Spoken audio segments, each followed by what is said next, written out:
Okay,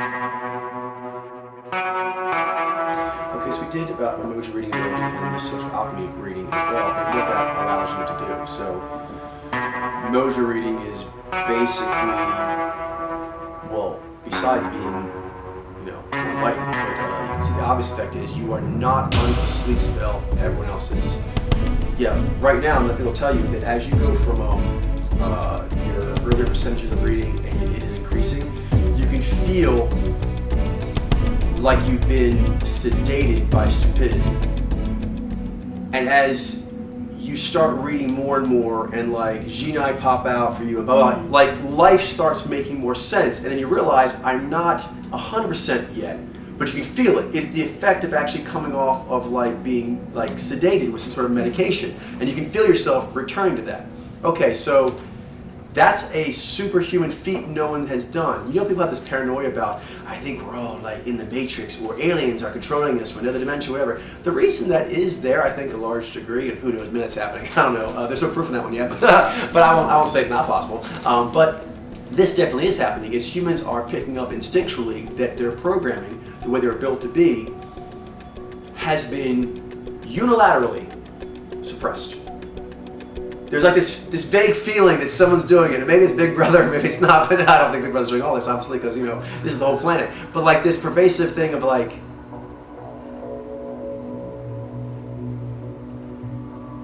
there's something that's being hidden from us. But here's the deal, kids. Those movies where like, like is it Skywalker, he like goes into like the forest corridor to like, meet himself or whatever, like it's like has like the face where it's Darth Vader. You see that kind of metaphor done a lot. And that's because what are we talking about? I'm sorry. We're to Star Wars, I got crazy. The sleep spell and everybody being sleep spell, yes, thank you. Is that we are the enemy. We are the villains. We are the demons. We're all the bad people. We're also all the heroes. We're supposed to get it right, but basically we, as a collective, humans, a species, we are this creature who's supposed to be heroic, but sometimes goes into monstrous and villainous, but it's not supposed to. So there's an effort of will, for example, you would say in a movie. If you were in a movie and like everyone, like the Shadow, was actually under that sedation, the one who is able to pull through is generally considered to be superhuman, because they actually were able to shrug off the sleep spell or the psychedelic experience or whatever it is, you know what I mean, the influence of the charade of what's going on, and actually go, oh my goodness, we're not in a town. What? This is a government experiment lab made up to look like a town. Ah! So there's that moment. And I think we generally agree that character is kind of given a superhuman status. For some reason, maybe it was their DNA. They often explain the movies like it was a DNA, or they had strange parents, or strange this or that. Something about them made them so unusual, so different than the others in the tribe, so superhuman that they were able to shrug off this mind-altering spell. So I have that one. I shrugged off the mind-altering spell. None of you have. My top students are currently shrugging it off. You have shrugged it off when you're 100%. Until then, you're still shrugging it off. So all of you are all under a sleep spell. Okay, so I got out. So I kind of should get credit for that. Kind of like the superheroes, you know what I mean? They're up at a sleep spell, and the one superhero is like, wait, I have a special power that's from the planet such and such, and that means this doesn't work for me. He saves the team. Doesn't that person get props for that? Like there was a noxious gas of stupidity that knocked the whole rest of the team out. The rest of the superhero team, all the rest of the X-Men or Legion of Heroes, they couldn't survive the stupidity spell. But one hero's like, no, I have Martian blood in me. I'm immune. And so they do it. So immunity to stupidity is a superpower. And I think I've demonstrated mine. Okay, so that goes with social alchemy. Just a higher map, because it's one person just extrapolates. It's kind of like, how complicated is like stars developing? Really complicated. How many stars are they, and how does it all work together? There you go. Okay, so that's emoji reading. Yeah, emoji reading tells you how stars got here and how planets come from that process.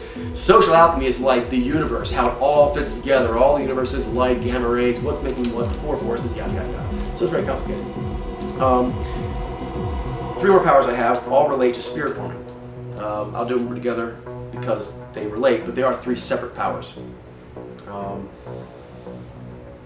they come from the Mojo reading social alchemy, that they are mathematical, so these actually are happening. So a couple things I will mention is myself. I am extremely HSP. I really understand how it is to be HSP like that, and how difficult it is to put yourself out there like that and try to control all those crazy energies that are coming in you. So I've gotten so good at that unless I put myself into a position like this where I would reveal my sensitive nature, I can cloak that completely. I still like that Daniel Tammet line, because he has severe HSP too.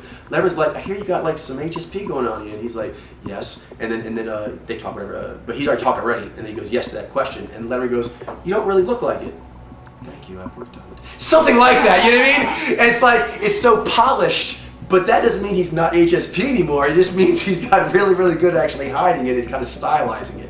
A lot of people like that, have HSP. Some of the famous actors. Some of the most famous, really cool ways of delivering lines of actually like diction. It's actually HSP that's been stylized to be cool. The HSP's still there, just it looks cool now. Okay, so one thing that allows me to do that, really the thing that allows me to do that, is spirit forming.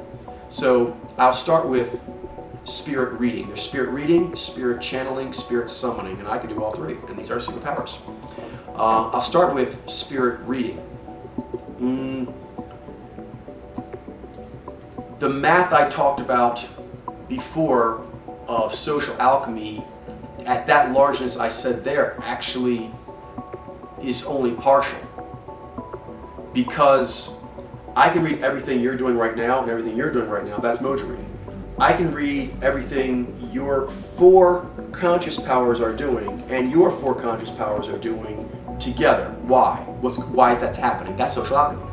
But we've often talked about this, about the dancing broom thing, where there's like you're dancing with an imaginary partner who's not there, like Fred Astaire style. Is you can tell. We often talk like American Chopper. We're getting this, like you can see the connection to the other. And if you don't like that word, I'll call it unconscious genius. The 4 powers in your unconscious, if that sounds more technical to you, but I have that power. I have the power to connect to those autonomous entities, and they give me cool stuff. For example, HSP. I can control it better. I control my HSP very, very well. I can do very, very challenging things to it, both mentally and physically, and I can call on the parts of me it takes to do that. This goes back to being a hero. In order to solve the biggest problem ever, in order to move a boulder, this and that, you have to really want it. For example, as far as taking yourself beyond what you can do, I think one of the top records out there has got to be like mothers with kids under burning cars. Man, I am telling you, they go over there and they're like, I need to move this fucking car. They move that car with physical strength sometimes, or with crazy creative ideas that you would never think of in a million years unless you fucking had a hero up big time. That's the only thing you'd ever think, like, I'm gonna like cut this off, I'm gonna smack that guy, I'm gonna grab this thing, and I'm gonna pull my kid out. You know what I mean? You do what you gotta do. You hero up. So you are limited in your ability to hero up based on 3 significant factors. All of these affect your abilities to a superhuman degree. The first is, who am I, who are them? That's Mojo reading. Who am I with them? We, us.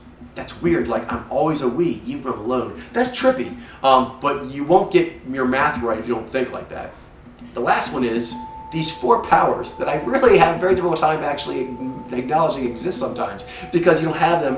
And I, even being a master Mojo reader and a master of social alchemy reading, they don't consciously appear. At no point do I see nigh on you, except its effects. Like the planet reader. That's how he does it. He finds planets by seeing the wobble on the sun. Very much so. Remember that analogy? And the guys do. He says very much like the what's the analogy I use? A great metaphor. Oh, a wonderful metaphor. I love that. A good metaphor. Oh, a shot putter. No, not shot putter. The one who swings the chain and ball around, and then they release it. It's an Olympic event. Might be called the ball and chain. I don't know. But anyway, the hammer throw. The hammer throw. I think it's the hammer throw. Okay, but it's one of those old Olympic events. Point is, you're spinning around a circle, making tremendous force, and then you sling the thing. They digitized it so that you couldn't see the thing they were swinging around. But they're like, can't you tell that this person is swinging around a tremendous weight at high speeds? In fact, how else does a human body pivot like that unless it'd be kind of like an ice skater, if they're pivoting around their partner in a big swing, and you digitize out the partner.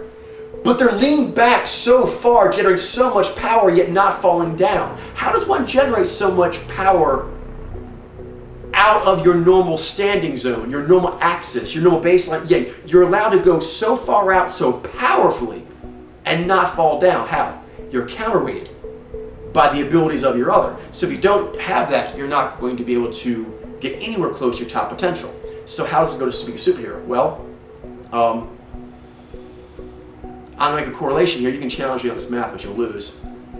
There is a very strong pattern of Ni Alpha breaking world records, and Ni G a bit more than the Ni Z. So one thing that comes from this data, once we've been kind of turning it over to see what's causing this, because we got all kinds of things where, like, this happens in the data, and like, that was unexpected. So you kind of try to figure out like why that happened, because even knowing the theory, sometimes when you see the theory act out, you're like, oh, that was surprising that the data fleshed out like that. So HSP, there's a very strong correlation to degree of HSP and talent level, and I mean talent level for just about everything. And with the Ni G, this is accentuated. They have the worst HSP of all, which is why I think they break the most records. There seems to be a direct correlation between these two things. So we agree that Batman and things like that count as superhuman because even though a mortal did it, it was significantly past what most mortals can do. And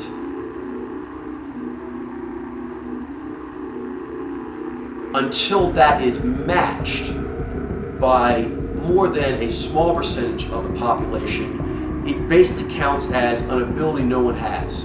Do you mean? And that's kind of the thing about superpowers. Like, pretty much, you are one of the first people to get steel. You know what I mean? So there's always a shelf life on superpowers, but they can last quite long sometimes. Particularly if a group of people decides to actually go that route and another group of people decides not to. I think a lot of like the ancient mythologies on like, elves and trolls and humans is like an actual metaphor for that. Of like humans who are being humans are kind of seen as humans. But other humans, like a lot of times like Greeks were seen this way, and so forth, and other advanced cultures where they were so much more advanced than the people they were around, the way they bathed, the way they did things, their clothing was made from technologies that other people had no idea of. Like, they were generally considered these elf things. You mean they're like these future humans, in a way, or if not future, ideal. That's what it is. It's humans if they were all doing the best way of being a human all the time. That's basically what it is.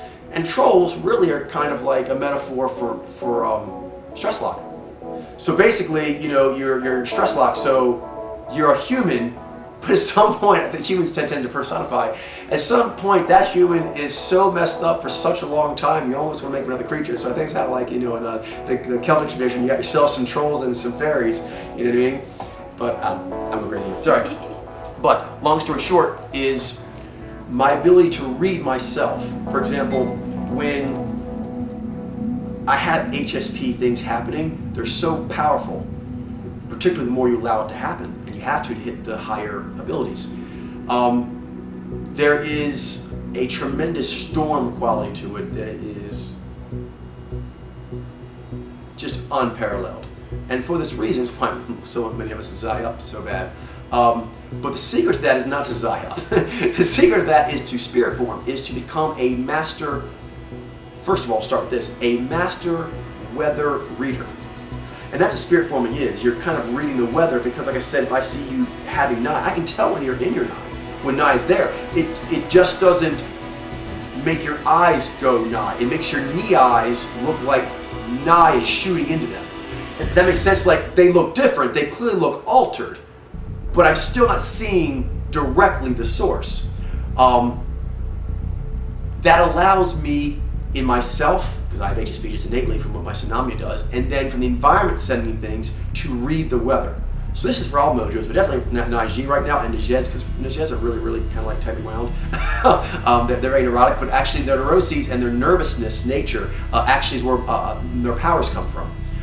Because you basically have like this real like pattern-based thing with an emotional, psychological kind of tuning fork or steering wheel. So the steering wheel tuning fork is kind of a psychological one, and then like you're always trying to like bounce around and like find and solve mysteries. Okay, so For Najez, all the mojos basically get superpowers when they modulate really well and get to their other and do inspirational things, because that takes them to new vistas that, like Scrabble, as they get higher and higher, they bonus stack so that the ones beneath it, even one level below it, are much inferior. So right there, you're talking about easy, like, there's a lot more complicated than this, but easy, like 8 levels of development. Like, everyone's using all 8 powers all the time, even though unconsciously they're actually informing on you all the time. But we can definitely say we've seen people that seem like they're rocking like 1 power. Like, as far as like how they get through, like that's their money. That's the one thing they do. They don't do very well. So you want to get all of them and in the right order. That takes spirit forming. You have to be able to read the weather. So as a Naiji, when my mood's going to shift, I need to be able to know if I like that. And I can head it off. How do I head it off? I have to be able to read myself. I have to be able to read my conscious powers and also what's happening in my unconscious and feel what's happening to know, for example, that a meteor is hurtling towards Earth. It kind of feels like that because it comes from deep outer space. Your unconscious is like deep outer space. But why do we scientists try so much to figure out what's going on out there? One, there's infinite mystery, which is just innately exciting and rewarding, but also because stuff does fly out of there from time to time. Big shit that can blow planets up, like apparently that's happened before. You know what I mean? That's not just like paranoia. Apparently at random times, well, not random in general, again, it's random because we can't figure it out yet, but currently for us, at random times, shit comes out from deep outer space into our space and just affects our life dramatically. So spiritual powers are like that, the powers you don't have consciously. So how do I correlate that to a superpower directly? Because I think the other two I did in a very mathematical, forensic way. I'm going to do it again here, and this relates to data we have. Naiji are breaking records left and right, and I think because of the Batman principle. Based on the Batman principle, I think we can call those people superhuman, at least temporarily. A lot of them are my kind, and these people do it in physical activities and technical activities, artistic, pretty much everything. And it comes from mastering their HSP. In fact, the phenomenon of Kensei, which is so popular among Naiji, is pretty much how to not Fozen it, but to master the HSP. Not try to like put it down and chain up the HSP, but let it do what it's supposed to do and protect it and take it where it needs to go. So if a Naiji can master, well, first of all, if they can, we'll get to master in a minute, if they can be cognizant, this is the reading, of what their powers are doing because they have a mind of their own, you can ride them. You can actually time it. So this is before mastering, even if he's treated like a thing that's random. If you can somehow like time the randomness or time this, if not random, involuntary, like, ooh, it just happens on its own. Not really, but at first when you read, you're just reading like it's another thing. But that will allow, particularly for example in Naiji, when your drives that want you to produce are on you, you work with them. You time it to like, okay, I'm reading myself. I'm gearing up. Just if you're Naiji, you know what I'm talking. There's a lot of like, I'm gearing up. What's happening? Iron Giant, like, what's going on? Okay, so that's something you have to understand and not Zai paranoia like, apparently I have massive, stupid killing weapon systems. I'm a dangerous person. Zai, I don't want to be a dangerous person. I want to be a nice, calm, cool, collected person. But you're not. Not if you're Naiji. You're a dangerous human. You are. You're the kind of person that actually takes down governments. You take down models of thought and spirituality and science that stood the test of time. Not till you got there. That's our job in the village, people. So, just get used to that. A large part of that for us is mastering the HSP, and that can only happen through spiritual awareness. So, for example, right now, I'm also doing channeling and summoning in ways as well, but just going right there, I'm doing this filming right now because something is happening and I'm aware of it. My powers right now are super high, and that's because I have 2 really cool ninja here. I know myself, I know them, I know the math, I know what this means. So there is a spiritual mega combo opportunity, and I'm going to take advantage of it. Most of the great things that people happen are like in these spurts of their power doing a peak pathway, like whoosh. So you want to ride those peak pathway flexations. You're not going to be able to do that unless you can actually see the influence of powers not shown on that person's face on them. Like, I can see how Na affects both them. I can see how the Ji. I can see that even though I'm not seeing the power directly. And in myself, like, I'm in that mode. That's the key. Spirituality, spirit forming has a lot to do with my modes. You're a very complex person, especially if you're Na Ji, you're super complex. You really have no choice but to get this understanding down. You are actually a combination of modes. And the ringleader of those modes is you, the apparatus. But you have to understand these modes are kind of autonomous in some ways, and certain things set them off. You need to know what sets them off, and when they come and when they go. Because if you can time when they come, when they go, there's a very good chance as a Na Ji that you're going to break some kind of record. And the more masterful you get at this, at timing, when these modes show up and don't, and what brings them into existence and doesn't, then yeah, you are just going to, you're going to have all the powers that apparently a human needs to break records, because I'm telling you, our kind do it a lot, and that's how we do it. Next, and these are related, is the spirit channeling. Another superpower above and beyond that is that there's a social alchemy of my own psyche, which is I can summon my other. For example, I am able to do things that supercomputers can't do right now. That's superhuman. The reason why that happens is I have a supercomputer.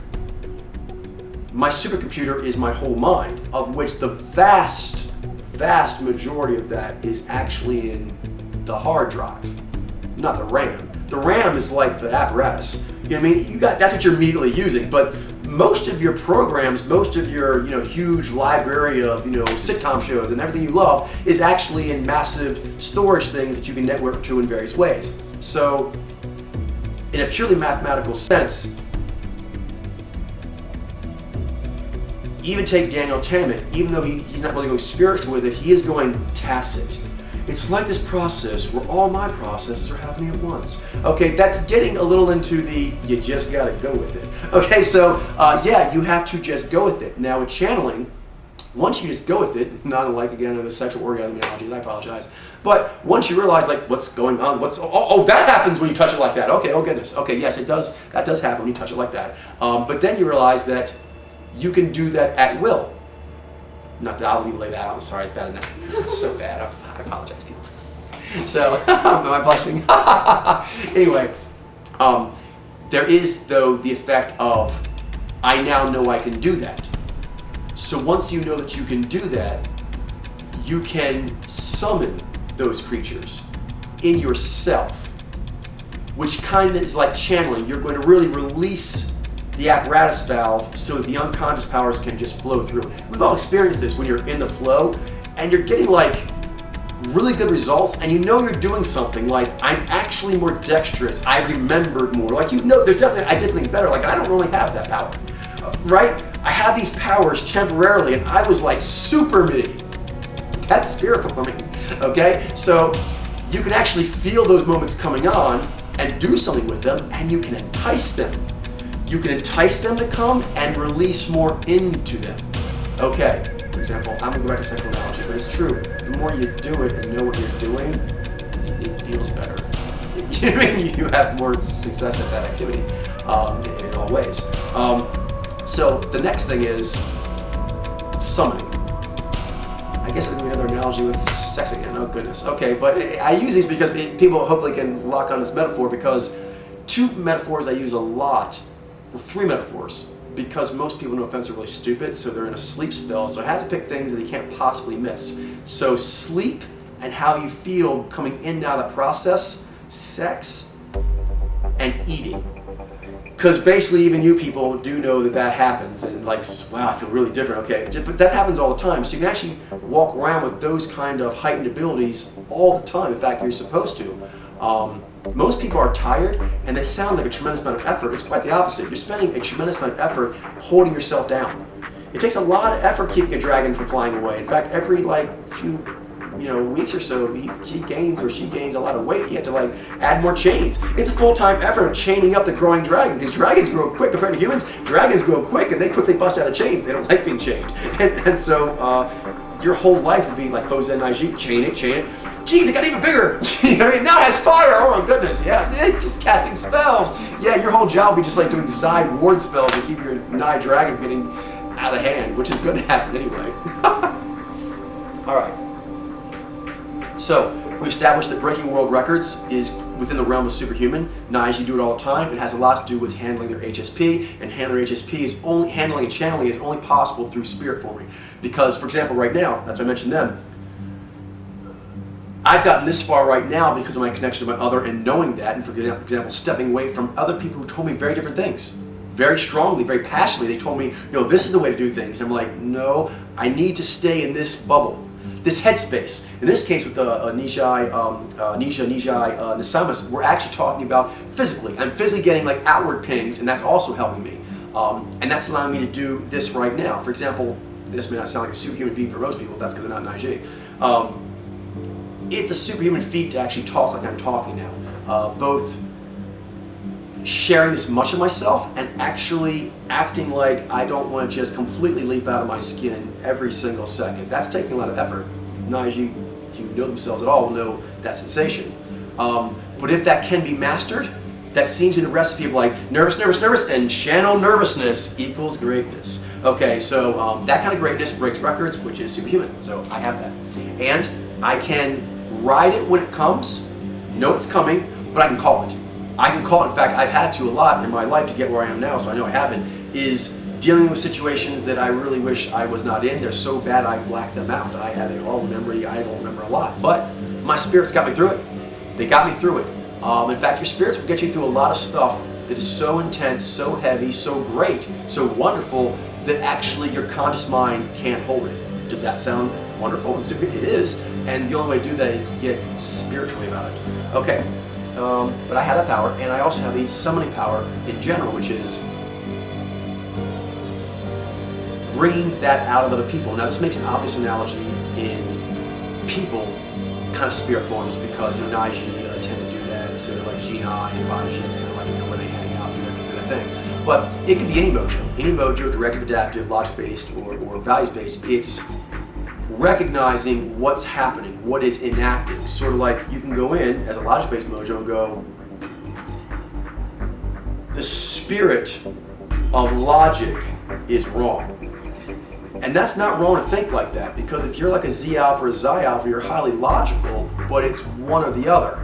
And the other part of pure, complete logic would be unconscious for you. That's forensic. Half of logic is, this is very human, half of logic is unconscious for you. Actually, it's way more than that, okay? But I'm just gonna be actually kind here. Half of perception, half of discernment, half of values, half of everything is unconscious for you. Actually, I'm gonna say a huge portion of it is partitioned, because it's partitioned on the near and far side. For example, like offside powers, whatever, that's even technically your purview, and you don't have much of that. You know what I mean? So summoning allows me to see in other people, or also systems, if I bring a lot of Xi in, what is missing, what is going wrong, and you can solve the whole thing like that. You can move them to do what they need to do. That's another power. So, it's basically, actually it's kind of a combination of the previous two powers in one. The first one is I can read storms in myself, and then I also can channel them. I can call these storms I want to ride or do things with. But now I can also transfer it to where I can read it and summon it or check in others. I can get other people to channel it. Also systems, to get them to release their resources they don't realize they have, because their valves are a little off. So if you actually can adjust those, or see that they can adjust it, they can release like torrents of just abilities and productive harmony, which so big into. So that's the spirit ones. Now, all those abilities not only allow for riding moments of inspiration. That's the spiritual, just reading.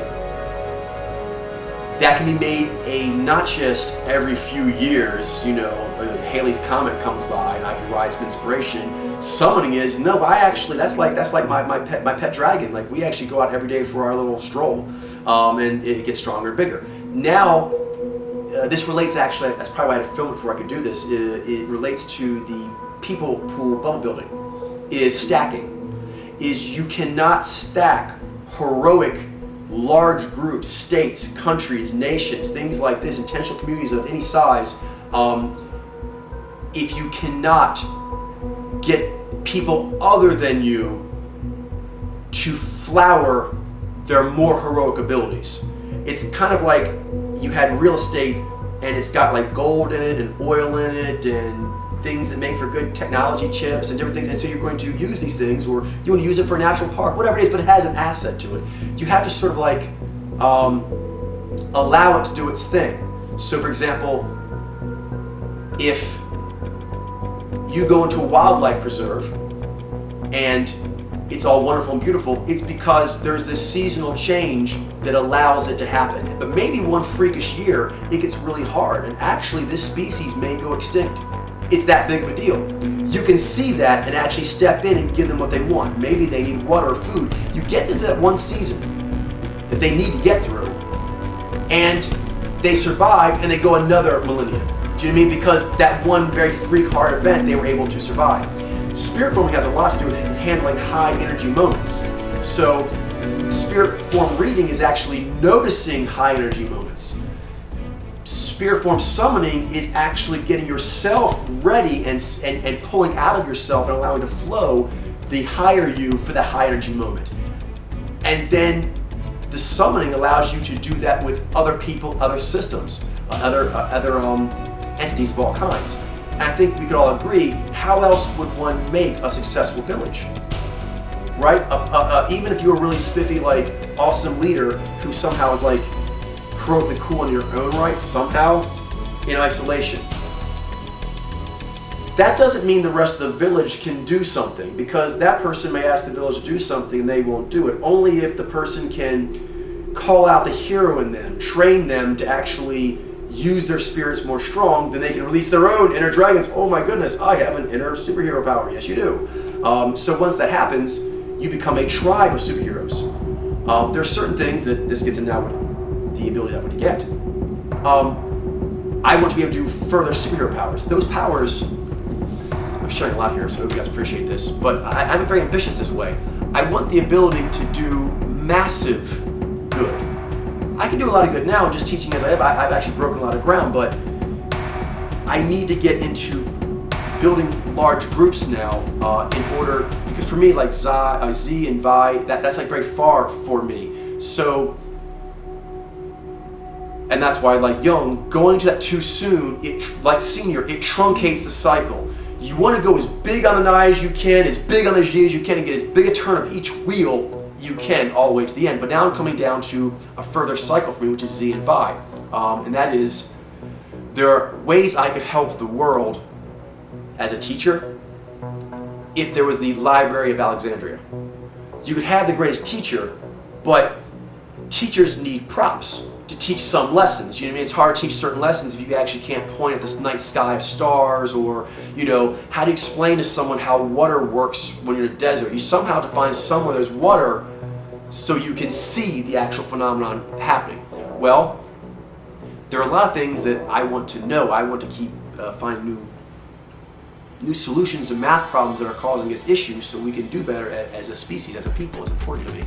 I want to be a hero, and at this point, I can't go as much farther without getting other people to help me out. And I gotta tell you, in prognosing, I don't trust people a lot because they fail me because they don't do these things. But if they do these things, you're gonna get superpowers. So that's really what I have to offer to you. Like, you're asking me to walk across a tightrope to get to here. Yes, but that's how one gets to have the Ashanti dagger, or whatever it is that you get at being a hero. So I'm offering you, and I think I've demonstrated here, superpowers that machines can't do. But then you're going to have to do some sort of like Shaolin monk thing, Jedi thing. Like, Shaolin monks, who are technically, I would say, one of the most potent people out there, even they give the backhand, if not physically, with the eye or the cold shoulder of when a apprentice is not really up to Shaolin monk standards. You know what I mean? They're very severe on that. You can actually dial it up so the severity does not seem so, but still, no, you can't be here. What? You didn't show up for such and such and such and such, and that means that you aren't in the mental place the other students are in, so I can't have you around that. And that said very calm. I can do that all day long, but I did just kick somebody out. You know what I mean? Normally I just let myself flow because, dude, what are you doing? No, you can't do that around here. Move, next. I do that because actually, ironically, it's cooler. It makes me feel better because I can release more of my true self, and there's less chance of that stupidity happening again, so it's actually more efficient. It's not just throwing off G. No, done right, that's actually smarter, energetically. But now I need people to help me learn more, because remember how I just dinged, well not just dinged, it was a while ago now, I dinged a few hours ago, Young for actually having that crappy little lab. Well, right now, I have access, being an American citizen, to pretty much everything any human has. I have internet and Netflix. I'm like a media junkie. Like, I inhale like media stuff. So, I have all of that. But now that I kind of reached that and done what I can with it, it's sort of like Jung in a way, in that, not like him, because he had options, he didn't take them. That's what he sucked for that. I've taken every option. I actually have my hands on every media. Like I said, I live in the United States and I have every access I have to everything that humans have. I don't think any human on this planet really has much more access to media than I do, as far as like, you know what I mean? Any American citizen who actually has like good tech and likes to have, you know, like all the goodies piped into their apartment or home, you pretty much have the information to work with that every human does, and are taking advantage of that. However, that is limited. Like the internet. If you go on YouTube, yeah, there's almost everything on there. But let's take like Jung. That's limited to what humans can do. So even though I'm watching thousands of things on YouTube or anything else, yeah, but there's only so much level of smartness. And so I went my own way on that one for a long time. But now I'm running another problem. I really want to know what would happen if I made another one of me. 2, 3, 4, 5. I want to know what would happen if I made Nijai as strong and as confident in their game as I am in mine. I want to know what happens when you put those people together. Because I've already seen what happens when you put that kind of energy together now when they're doing it instinctually. Like the model just keeps playing this out. It's a very successful formula. So I want to see what happens when you take that principle and apply it to certain things. What certain things? Ones that aren't here. So I need to make them. I've in the past been very experimental. I don't remember things, but I know I go on various little expeditions and I play characters sometimes. Back in the past, I was, you know, trying to figure out who I am and what's going on. So that was my way of doing it. I would just sort of like make things up or do what I need to do for me. But now I have to actually bring a bunch of people around with me because, it's like a satellite array. I've spread my lens as big as it can, and my lens is the biggest and best. Yeah, I had the biggest, best lens, and I'm spreading it as much as I can, but there's still so much I don't see.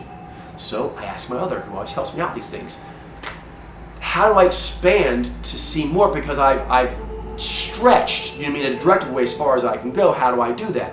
Well, I have to, like the people pool bubble building, I have to attach radial lenses, which is what these Mojo temples are going to be, these social alchemy temples. So I spend, say, such and such hours researching things on the web. Even though I'm the best Mojo in the planet, I am limited by my physical body. I can only go through so many things a day, my eyes. But this is where I'm at now. I could train other people like me, and I have. And when that happens, it's happening right now, that's why I'm so pumped up, because they can do it now. They can read really well now, so they're routinely bringing me truth.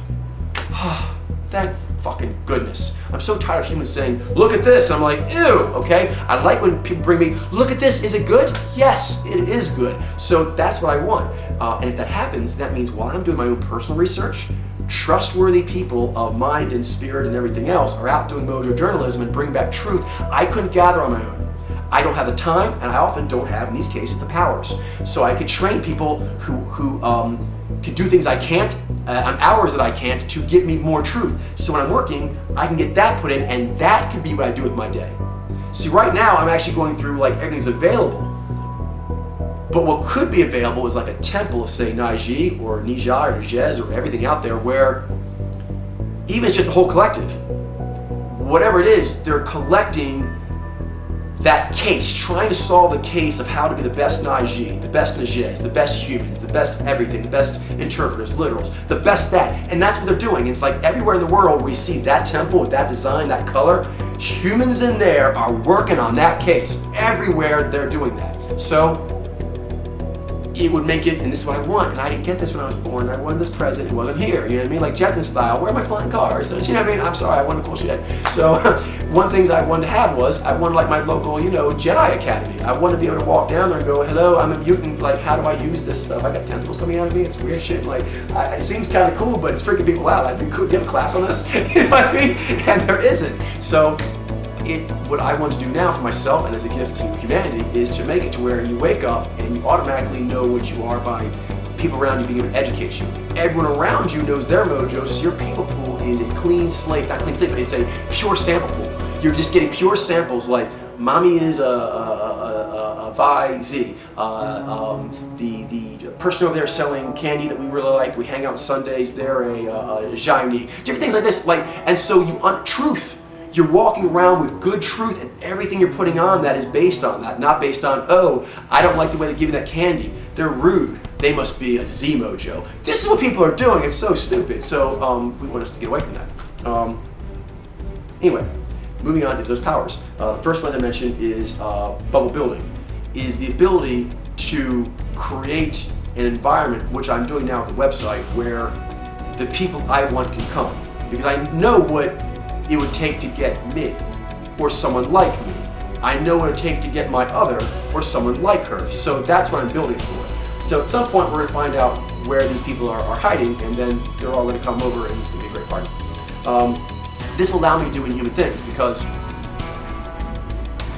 if you look at what a single exceptional person can do, like a single exceptional person in, say, science, it's very impressive.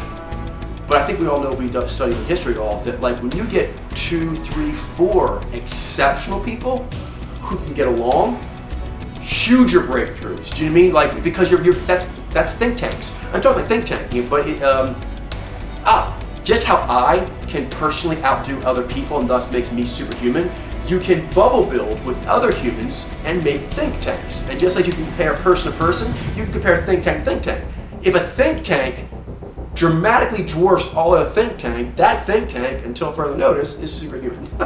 So I want superhuman think tanks. So I don't want just be me, I want temples to be stacked full of people who can do stuff and like figure out what that is. I don't know what that is, I want to know. I'm really, really curious. Next, the crew. There's one thing to actually know how to interact well with others. It kind of goes to spirit forming, but you're doing it actually on using it to stack people up, is crew dynamics. I'm very good at them, and I've done all kinds of different experiments over my lifetime playing around with creating crews for various little things I want to do and then stop doing that. But that's always limited a great deal by a human's innate, well not innate, but where they're at right now, understanding of life. That sounds weird, but I mean, not weird, but I mean, we know this, we don't put enough effort into thinking about that you can't make a crew do any more or less than the constituent parts can do. So I need the constituent parts of humanity, all of you people, to get a little stronger so I can stack cooler Lego things up.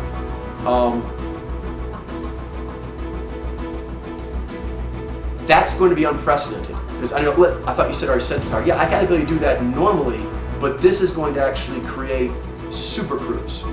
So these powers now are basically, I'm going to start creating super powered groups. That's what I want to do, that's what I have to offer for you. And so it would be the ability, which I really, really want, to actually walk around with all mojos eventually. But you can understand in the beginning, like by starting with your own mojo, as I said, you do always, because that's the way you understand natural law is through your sequence, is walking around anywhere or hanging out with a bunch of, say, Hempernages. For me initially, it's one of the most comfortable bubbles for me to be in. 10 plus. That's never been done before. Maybe some people hung out who were those mojos, they didn't know they're the mojo. They were training to be a mojo. So I'm actually talking like athletes. Like, you know, like 10 metaphysical athlete M. Hernandez. That's never happened yet because Mojo reading has never happened.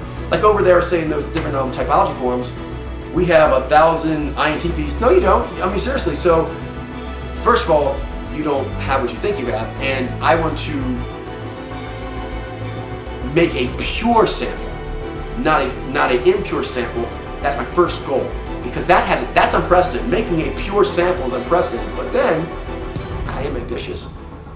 I want my pure bubble to grow larger than any bubble, pure or impure, has ever gotten. Because that would be the most heroically unprecedented thing. So I'm curious. I'm curious what happens when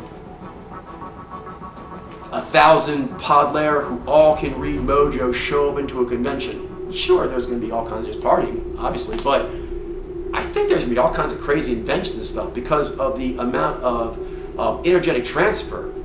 And you can see scientists who are going on a case for a while, and one conversation often happens with either their own Mojo or the inspirational, a chance conversation to radically change their thinking, and then like 3 years later they have the answer and they had been on the case without much progress for 30 years. There's a lot of that going on, so that will be superhuman. That group will be doing superhuman things, and I want to do that. I want to help make that happen. Next, it kind of goes along with it, unprecedented inspiration is within these temples, besides just being there, is we can actually do specific things. For example, like acting drills, or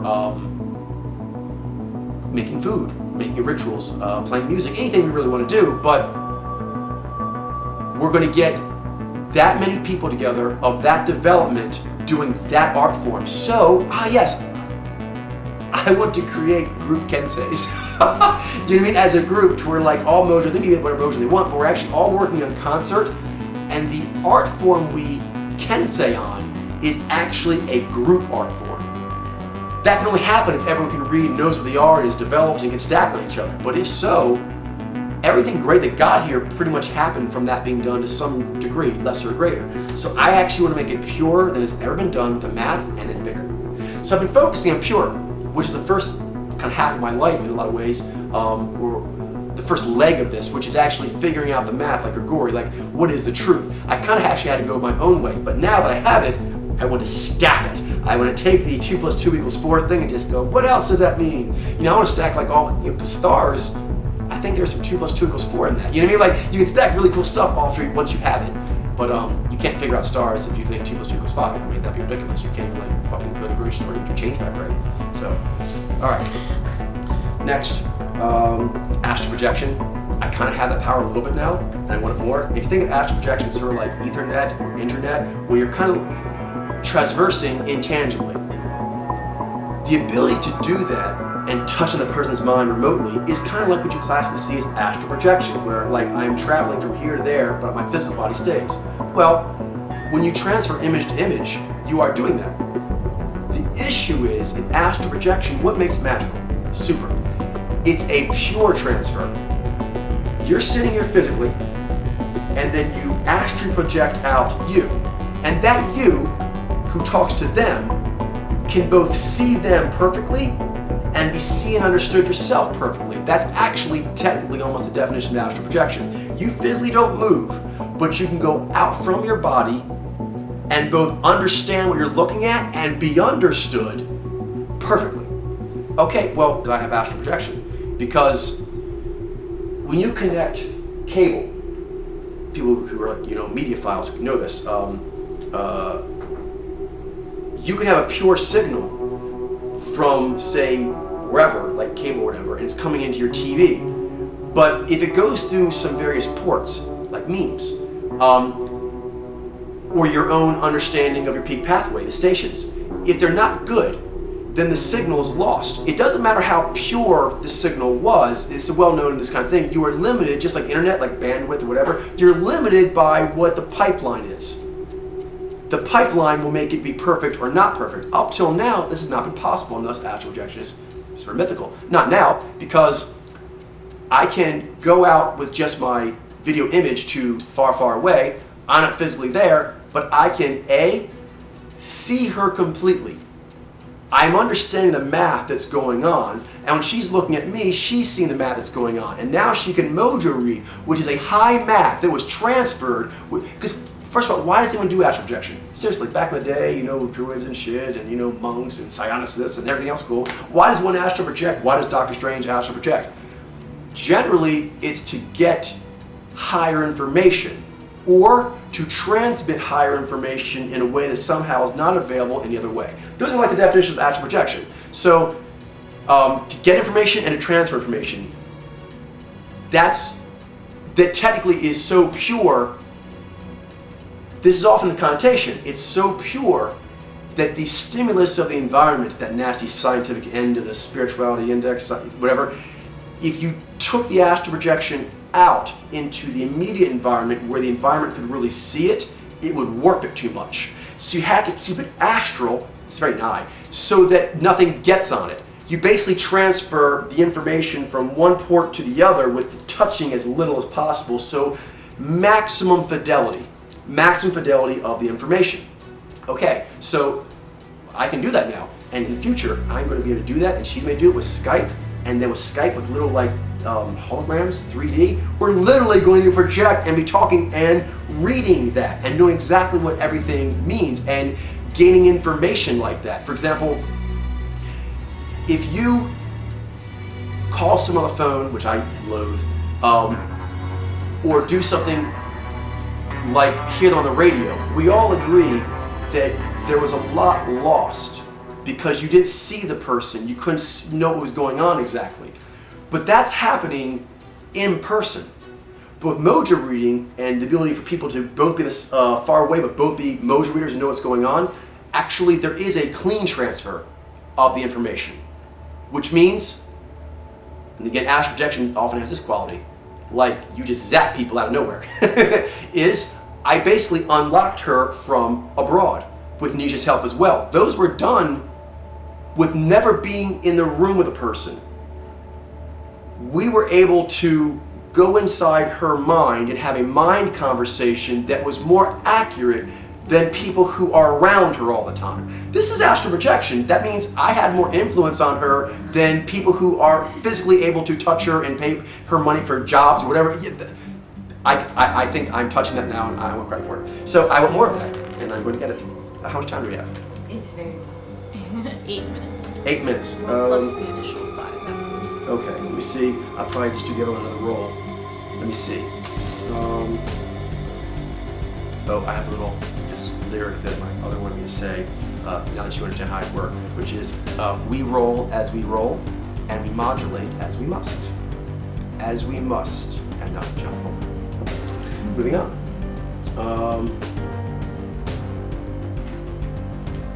I just have to get very, very comfortable with you and know that I could work, you know, in all kinds of hours and all kinds of crazy research projects, because that's what I want to do. I think that's good. We can end it for now.